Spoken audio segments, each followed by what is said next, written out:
I grew up fascinated with food. With time, I learnt the importance of a healthy and holistic lifestyle. I still had a lot of questions about diet though, like which one was the best one? Keto, Atkins, paleo?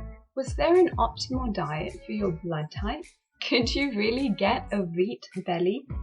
Amongst all my confusion, it was clear to me this was not my best life until I stumbled across a plant-based whole foods lifestyle.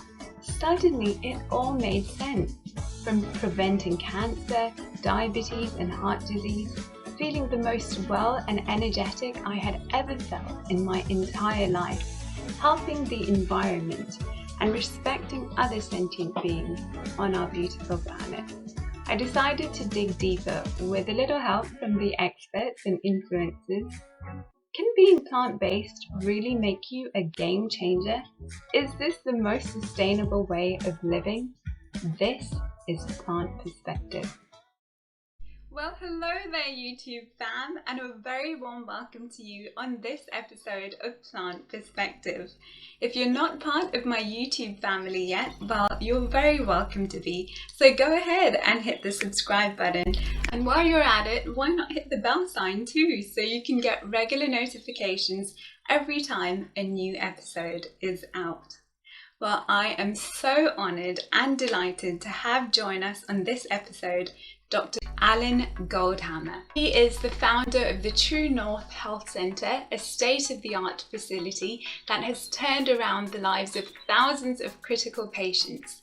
He is both a chiropath and licensed osteopathic physician.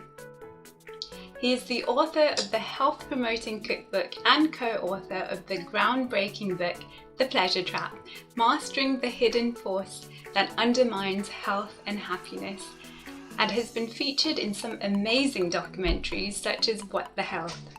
Dr. Goldhamer was the principal investigator in two landmark studies, the first medically supervised water-fast in the treatment of hypertension, appearing in the June 2001 Journal of Manipulative and Physiological Therapeutics, and the medically supervised water-only fast in the treatment of borderline hypertension, appearing in the 2002 Journal of Alternative and Complementary Medicine.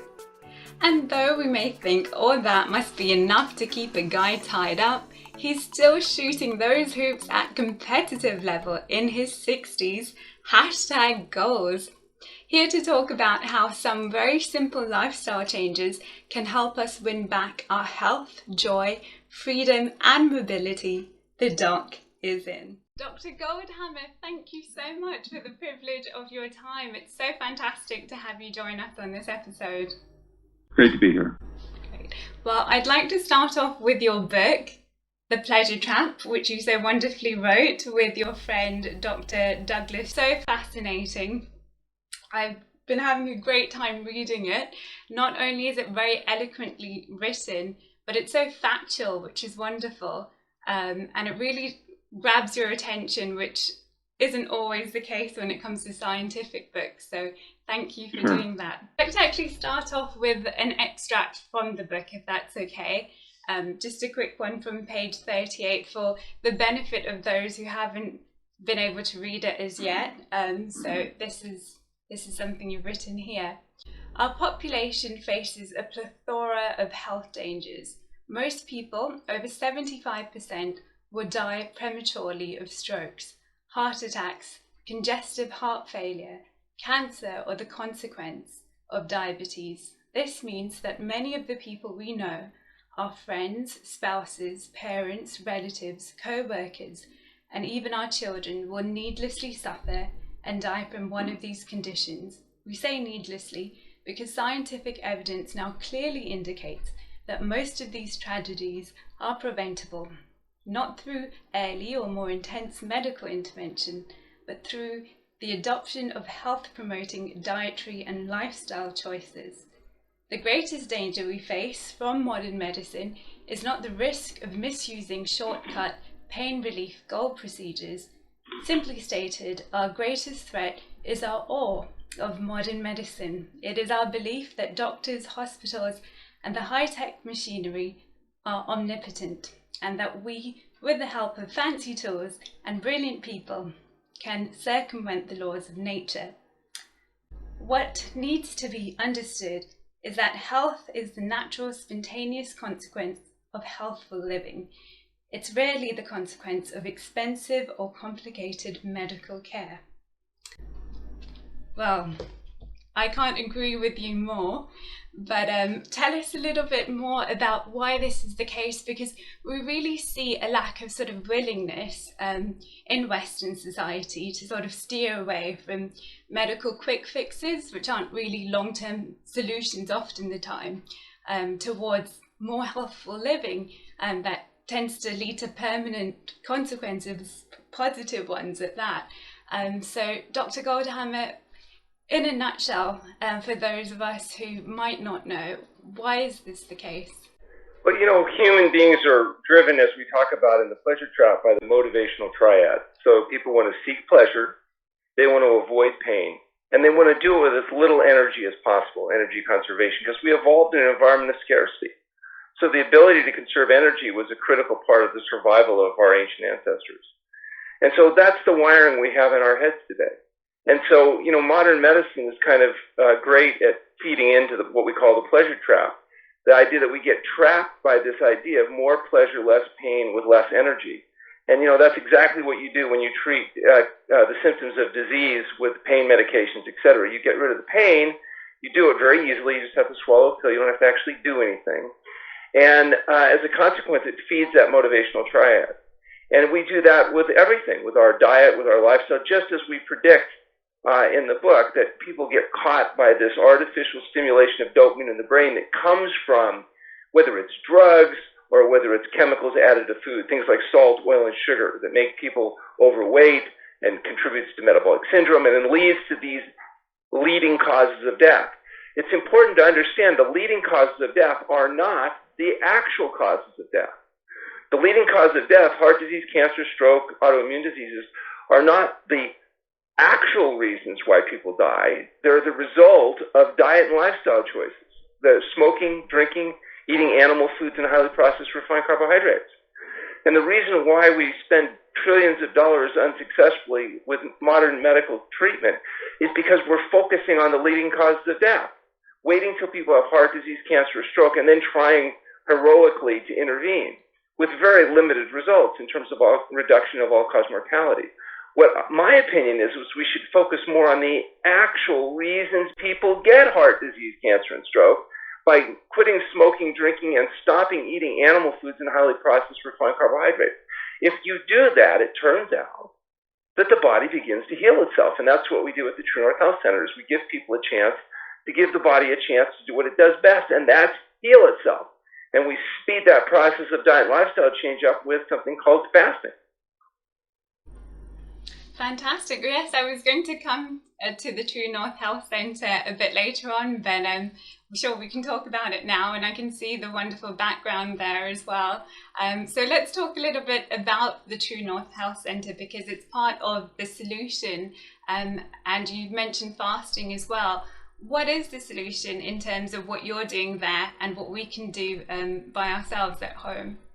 Well, that's what we're trying to discover. True North Health is a 501c3 nonprofit research-based organization that's disguised to look like a clinic. The reality is people come in and we're trying to figure out what do you have to do to help people, number one, get well, and then what do you have to do to support people to stay well.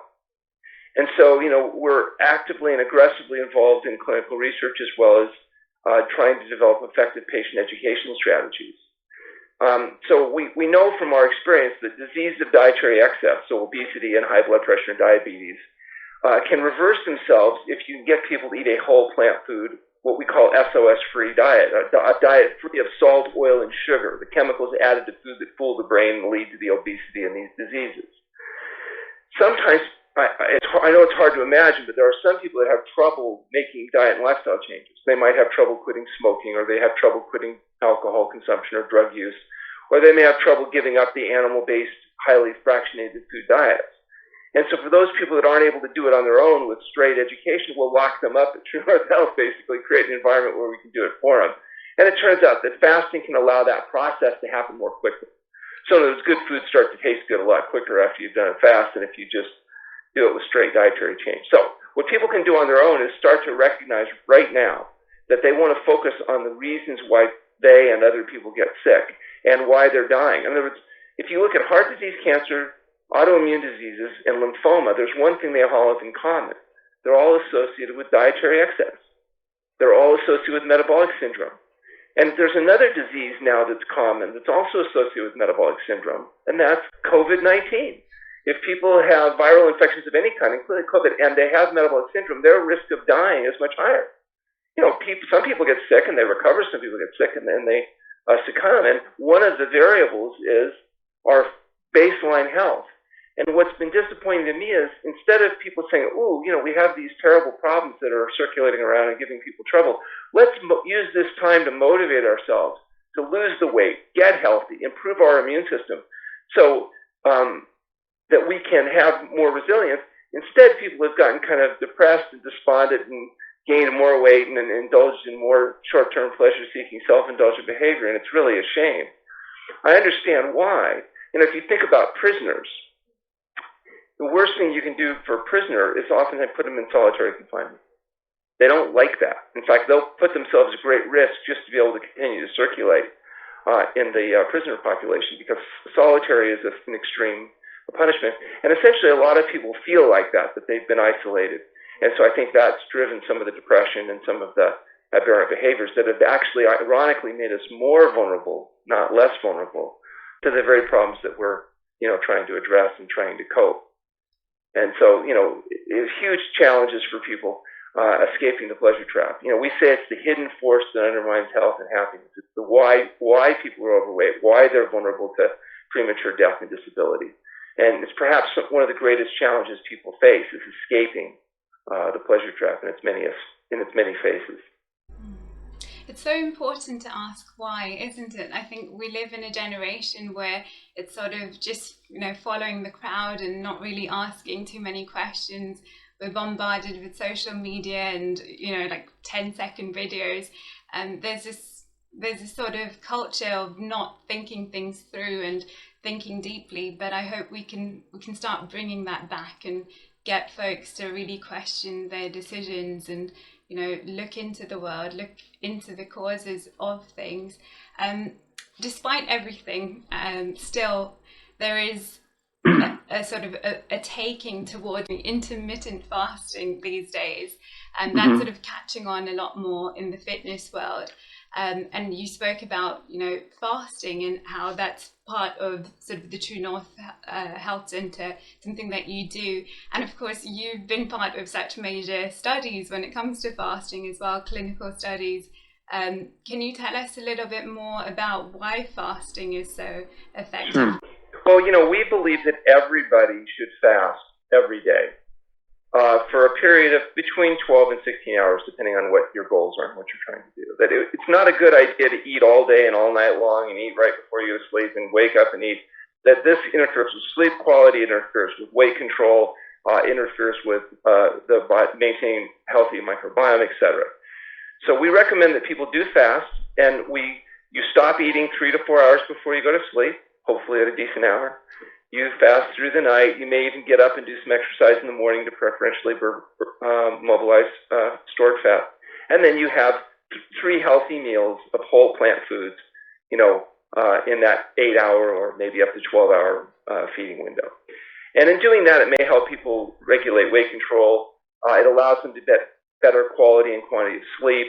And also, because it's a more focused feeding window, especially a whole plant food diet with its high fiber, high micronutrient concentration, it's easier to avoid some of the overeating that happens when people stretch out their feeding window to a prolonged period of time. Now, this idea of intermittent fasting has been pioneered by people like Walter Longo and others. Researchers from USC have done some research showing that even that amount of fasting, just 12 to 16 hours done every day, cumulatively, can induce long-term changes that are associated with sustained health. So he's really done a fabulous job of publishing papers, including in 2015 in the Journal of Metabolism, looking at all these different mechanisms that occur, both in animal and now more recently in human studies, with this idea of intermittent fasting. Now, we recommend another type of fasting, which is long-term medically supervised fasting. Now, the good news about intermittent fasting is everybody can do it virtually every day. It doesn't require modification of medication profiles. You can do that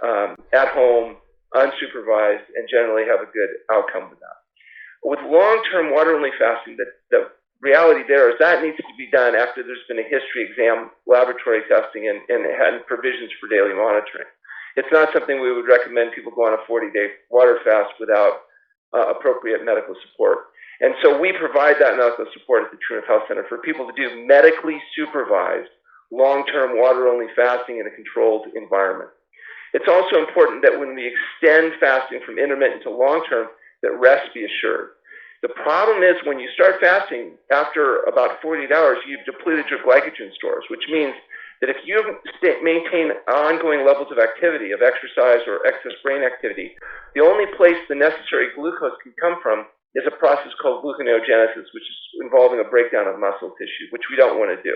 The advantage to medically supervised fasting in a controlled setting under rest is that the majority of calories come from fat.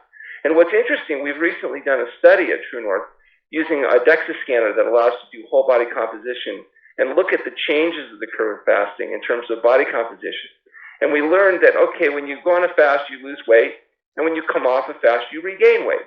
And in the past, the old wives' tale was that, well, you're just, gaining and losing the same weight. Well, it turns out that's not true. It turns out when you go on a fast, in a resting state, you lose fat, you lose protein, water, fiber, and glycogen. So, in the first 40 hours, you use the glycogen that's in your muscles, that's about 2 pounds. You get rid of the fiber that's in your gut because you're not eating, so that's another pound or 2. You may go through a little physiological dehydration, so your fluid levels drop, and you lose protein as well, but very small amounts. And then when you come off the fast, it turns out what you regain is your protein, water, fiber, and glycogen, but not the fat. The fat loss actually continues to go down, assuming people are eating a whole plant food diet and behaving themselves. And so the net result is, and we've been able to show this in studies where not only during fasting and refeeding, but then when we flew people back on follow-up, that their overall body composition began to change. And what was really exciting is the type of fat that people are most concerned about, which is visceral fat, the type of fat that's associated with the pro-inflammatory production of materials, actually was preferentially mobilized during water fasting. In fact, so a person that lost 20% of their overall fat may have lost over 50% of their visceral fat, and only 4% of lean tissue, which was replenished during recovery. So you can actually proportion your body composition if this is done properly. And if it's done in a medically supervised setting, we've shown in another study we did, which is a fasting safety study, that fasting can be done safely using this protocol. And, for viewers that might want to see these studies themselves, they can go to our fasting.org website, where all the papers are available to download and still freely available. And not just our research, but research of others, including people like Walter Longo. So we're trying to create a fasting compendium website where people can search the literature and get access to those conclusions so they can look at things that have been done carefully. Perfect. I will make sure to leave a link to that in the video description so everybody can be sure to check that out. Brilliant. I mean, numbers are one thing, but when the story gets personal and you have sort of like a real example of a success story, I think it just changes the game. Is there a success story, and you don't have to name any names or anything like that, that you can share with us today about one of your patients who has seen the effects of fasting and the difference it's made? Sure. Well, I can do better than that. I can tell you about a study we published, Medically Supervised Water-Only Fasting and the Treatment of Hypertension, which involved 174 consecutive patients that had high blood pressure. And these patients underwent fasting for anywhere from 5 to 40 days. And of the 174 patients that underwent fasting, 174 people lowered their pressure enough to eliminate their blood pressure medications.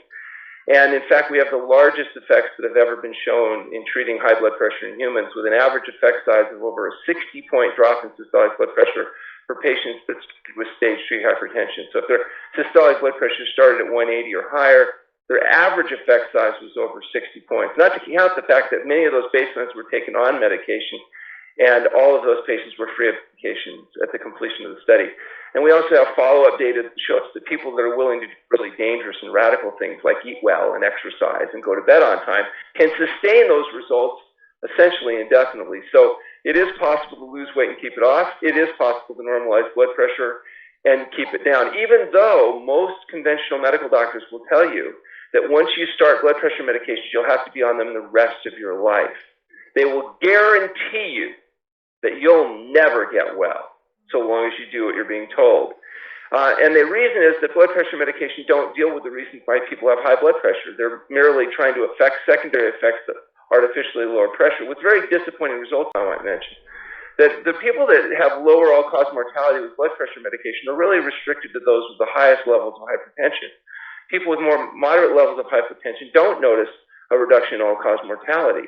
And in fact, there's a lot of side effects, including chronic cough, fatigue, impotence, and premature death, which is why they don't give people with milder levels of hypertension blood pressure medications, because the death rate from medications could exceed the death rate from the hypertension itself. And so that's why they wait till blood pressure rises to quite a high level in order to justify the risks associated with this commonly used medical procedure. Wow, that's incredible. Okay, so moving on then from your patients to yourself, Dr. Goldhamer, how did you get into a whole foods plant-based diet and an SOS one at that? And then how did you begin to basically discover the benefits of fasting? Yeah, well, for me, it was really desperation because I was trying to be a basketball player, and my best friend, Doug Lyle, who's the author of The Pleasure Trap and also the psychologist at the Treatment of Health Center, continued to beat me mercilessly. And in desperation, I began reading books looking to get an edge so that I could beat him. And I came across a gentleman named Herbert Wilson, who was an early natural hygienist, who said that health was a result of healthful living. Healthful living involved diet, sleep, and exercise, and that fasting could help undo the consequences of dietary excess. And I thought, well, that sounds good, and I began to apply these principles. Unfortunately, it failed, because Dr. Lyle also adopted those principles, and he still beats me to this day. I'm 62 years old. I've been getting my rear kicked by him now for well over 40 years. In fact, I guess it would be 56 years of 46 years of being beaten mercilessly by him. So it didn't help me beat him, but it did get me interested in this. I was also inspired by my uncle, who was a physician. I always remember that. I had decided I was going to kind of pursue this line of work, and he was vehemently against it. He said that nobody in our family should go to one of these alternative doctors, let alone become one of them. And he said that better I should become a communist spy, actually, is what he said. He was very upset. He finally left, and I remember my dad, who was pretty serious, took me aside. He said, "Son, I don't know anything about this alternative medicine business." He said, "But anything that makes him that angry and mad can't be bad, so you stick to your guns." And I did. And, so that's a long time ago. We've been practicing now at True North Health for almost 40 years. We've had over 21,000 people undergo fasting there. And now I've, formed some conclusions. But what we really need is more research looking at developing non-invasive biomarkers so we can tell who's a good candidate, when they're done, what we can expect to achieve. And we have been publishing case reports. We've been publishing some clinical trials. We have some in review right now. We recently finished a study looking at body composition changes during fasting, a detailed version of the data I just shared with you recently. We also have a phase 1 clinical trial of treatment of hypertension that we did with our colleagues at the Mayo Clinic that will be coming out later this year. Very impressive data. We plan to do a phase 3 clinical trial next year that will look at a lot of non-invasive biomarkers and changes that occur in the body. It's really interesting. Inflammation seems to be at the root cause of so many diseases. And it's inflammation that's most profoundly affected by water-only fasting. And all the markers associated with inflammation tend to go down during fasting, and often in a very profound way. And so we're looking to objectify that and figure out how and the best ways to expand the use of fasting as an effective treatment for a lot of these chronic conditions that people are suffering with. Oh, that's incredible. I'm really looking forward to the results of that. And just out of interest, how old is Dr. Lyle back then? He and I are the same age. He's about 9 months younger than I am. I see. Fantastic. And then just lastly, Dr. Goldhamer, what can we be doing during this time? As you mentioned so correctly about COVID, it's everywhere. What can we be doing to make sure we're living our best life at this time and staying as healthy as possible? Viruses, we know, will mutate over time. The general tendency with viruses is that they become more effective and less virulent. It's not an advantage for a virus to be too, because it makes it more difficult for it to survive. So hopefully what we'll find is that this particular viral pandemic follows the pattern that many do, so that there's, changes in resiliency, and as people become infected and recover and develop broad-based immunity, and people that are choosing to use vaccinations, hopefully the net effect will be improved resiliency amongst the population, and so we'll have less, significant onset all at one time, which seems to limit exceed the limits of the healthcare system to handle when so many people are all having problems simultaneously. It seems to create, great challenges. So what I would say, though, is whether you're whichever strain you're concerned about, whether you're vaccinated or whichever version of vaccination you're undertaking, whether you're isolating or mask wearing or whatever you're doing to try to minimize your exposure to the virus itself, you want to not forget that you can also do a lot to improve your natural immunity, so that your capacity, not just to resist infection, but maybe more importantly, to deal with the inevitable exposure that you're getting, not just to COVID, but there's a lot of other things out there too that people get exposed to. Not as much, say, for example, influenza this year, but influenza oftentimes has a significant impact on people. And you can wash, you can do all kinds of things to try to minimize exposure, but nonetheless, 1% of the population on average in a typical year would get influenza, and 10 to 30,000 people in the United States will die from that too. So it's not just COVID that we should be motivated by. We should be motivated by all of these issues, including chronic diseases like heart disease, cancer, and diabetes. They're killing hundreds of thousands of people every year. And the answer there is healthful living. The answer there is adopting a whole plant food diet that avoids, from our viewpoint, the salt, oil, and sugar, that eliminates the alcohol and the caffeine and all the other processed treated foods. In deference to eating whole, fresh fruits, vegetables, grains, legumes, nuts, and seeds, engaging in regular exercise, both that builds strength, flexibility, and endurance, as well as helps with stress dissipation, getting abundant, high-quality sleep where you're in a cool, dark, and quiet place, and you get enough sleep that you can wake spontaneously and feel refreshed. And then we're fasting every day for 12 to 16 hours, and maybe, if it's appropriate, doing a longer-term period of fasting under supervision. These are all things that we think you can do to boost immunity. It doesn't mean you won't get hit by a car. It doesn't mean you can't get an illness. It doesn't mean you won't contract a viral infection and have to recover from it. But your likelihood of surviving these inevitable consequences of living are much better if you improve your core health, and your chance of surviving things, even if you don't manage to avoid them, increase substantially. So, bad things can happen to good people, but hopefully good people that adopt health-promoting habits will have a much better overall survival, and not only be able to survive, but also be able to thrive. Yeah, absolutely. And speaking of health-promoting habits, you sort of touched upon alcohol there as you were talking, and sort of, limiting it or even avoiding it. I know Dr. Michael Clapper often uses the example of alcohol being in, say, hand sanitizer, and how it kills so many germs. So sort of think about what it does to you on the inside. Alcohol is a touchy subject, but tell us straight, Dr. Goldhamer, why should we limit it or even avoid it if we can? Well, alcohol is a highly addictive nervous system stimulant that causes just almost unbelievable amount of damage, and not just the short-term death that comes from acute intoxication and all the behavioral changes that people make with it, but it's also got 7 calories per gram. There's probably no easier way to gain weight than drinking alcohol. You get tons of calories without any normal satiety feedback. It has, as you mentioned, a profound effect on the gut microbiome. Even, quote, moderate drinking, a couple drinks a week or less, have measurable effects on risk for things even as diverse as breast cancer.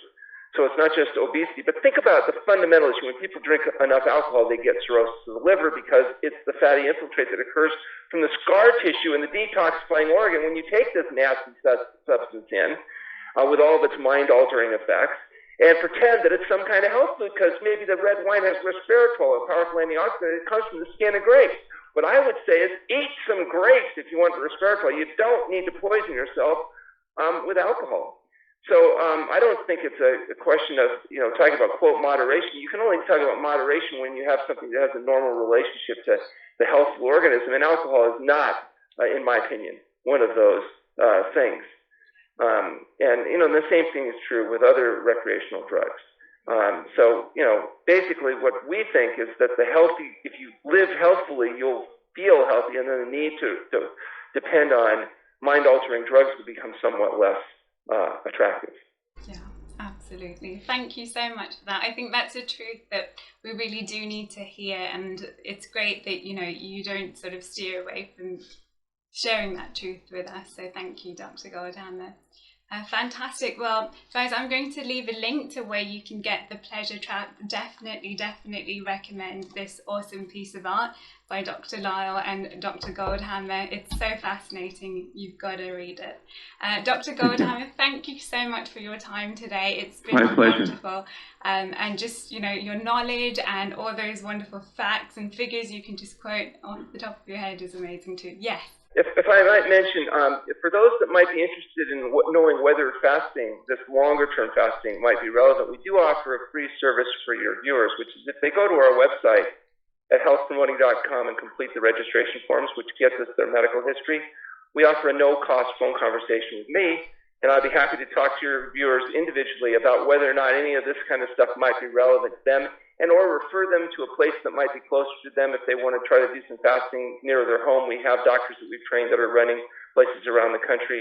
And we also have a telemedicine practice. So if they want to work with a doctor that's not an idiot, they can log in and work remotely or over Zoom with whether it's a medical doctor, a chiropractor, osteopath, naturopath. We've got a host of people that we've vetted, that we've trained, all available if that's something that your viewers might find a benefit. Wow, thank you so much, Dr. Goldhamer. That's fantastic. Definitely. Well, we'll leave a link in the video description for you guys for that. Thank you so much.